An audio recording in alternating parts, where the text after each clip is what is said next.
जय श्री राम। चिरी चोच भर ले गई नदी न घटिया नीर, दान दिए धन न घटे कह गए दास कबीर। अभिप्राय यह है कि सब भगवान ने आपको दिया है तो आप भी दान करें। दानी कभी घाटे में नहीं रहता, दान तो कई गुना बढ़ता है। डॉक्टर रविंद्रनाथ टैगोर ने स्वरचित पुस्तक पुष्पांजलि में एक सत्य कथा का बड़ा सुंदर वर्णन किया है कि एक बार एक सज्जन नगर के बाजार से ज्वार खरीद कर ले जा रहे थे। मार्ग के मध्य उनकी भेंट एक भिखारी से हुई। भिखारी ने हाथ फैलाकर कहा, बाबूजी कुछ देते जाओ। उस भद्र पुरुष ने उस ज्वार में से एक दाना उठाया और भिखारी के हाथ पर रख दिया। भिखारी ने शुभ भावना देते हुए कहा, अच्छा बाबूजी, भगवान आपको खूब दे, अनगिनत होकर मिले। घर पहुंचते ही उस सज्जन ने ज्वार धर्मपत्नी के हाथों सौंप दी। जब वह उसे पकाने के लिए साफ करने लगी तो ज्वार के दाने में एक सोने का दाना देखकर आश्चर्यचकित हो गया। पत्नी ने तुरंत अपने पति से कहा, आप जिस दुकानदार से ज्वार खरीद कर लाए हैं वह तो घाटे में रहा, उसके साथ धोखा हुआ है। उसका एक सोने का दाना गलती से इस ज्वार में आया है, कृपया उसे लौटा आइए। पति की मध्य मार्ग में मिले भिखारी के स्मृति मत पटल पर तुरंत आ गया। पति ने माथे पर हाथ रखकर कहा, प्रिय, धोखा एवं घाटा उस दुकानदार को नहीं हुआ, धोखा तो मेरे साथ हुआ है। पत्नी ने पूछा, वह कैसे? पति ने गंभीर स्वर से कहा, मैंने आते समय एक भिखारी के मांगने पर एक ज्वार का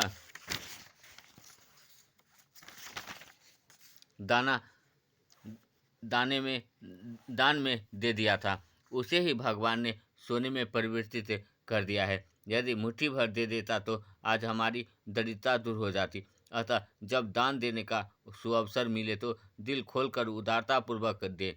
दान देकर जो सुखानुभूति होती है उसका वर्णन शब्दों द्वारा नहीं किया जा सकता। उस दिव्य आनंद की अनुभूति उसे ही होती है जो प्रेम एवं उदारतापूर्वक दान करते हैं। एक हाथ से अगर तू लुटाएगा खजाने, 100 हाथ से मालिक तेरे भर देंगे खजाने। सच्चे दानी के दर्शनों के लिए भगवान आतुर अधीर रहते हैं। दान के देवी गुण का मुख्य तात्पर्य संग्रह की निकृष्ट भावना का परित्याग करके त्याग की उत्कृष्ट भावना को शोभन बुद्धि की महत्व बुद्धि देने से विश्व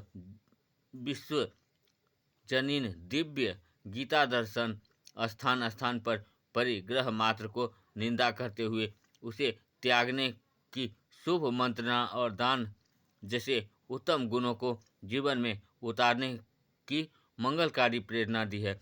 संग्रहिता धन दौलत में से कुछ निश्चित रूप से निकालना दान के गुण की और अग्रसर होना है। स्मरण रहे, संग्रह करने वाले की अपेक्षा संग्रह का त्याग करने वाले का महत्व अधिक है। जैसे जल का संग्रह करके उसका वर्षा के रूप में दान करने वाले मेघों की स्थिति केवल संग्रह करने वाले समुद्र से कई गुना अधिक है।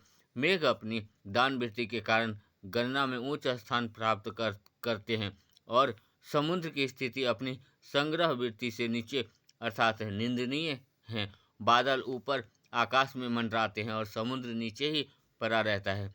अतः अपने जीवन को ऊंच बनाने के लिए मानव को यथासंभव दान जैसे कल्याणकारी कर्मों को त्याग नहीं करना चाहिए। यज्ञ, दान और तप इत्यादि कर्म तो मानव को पावन, पुनीत एवं पवित्र बना देते हैं।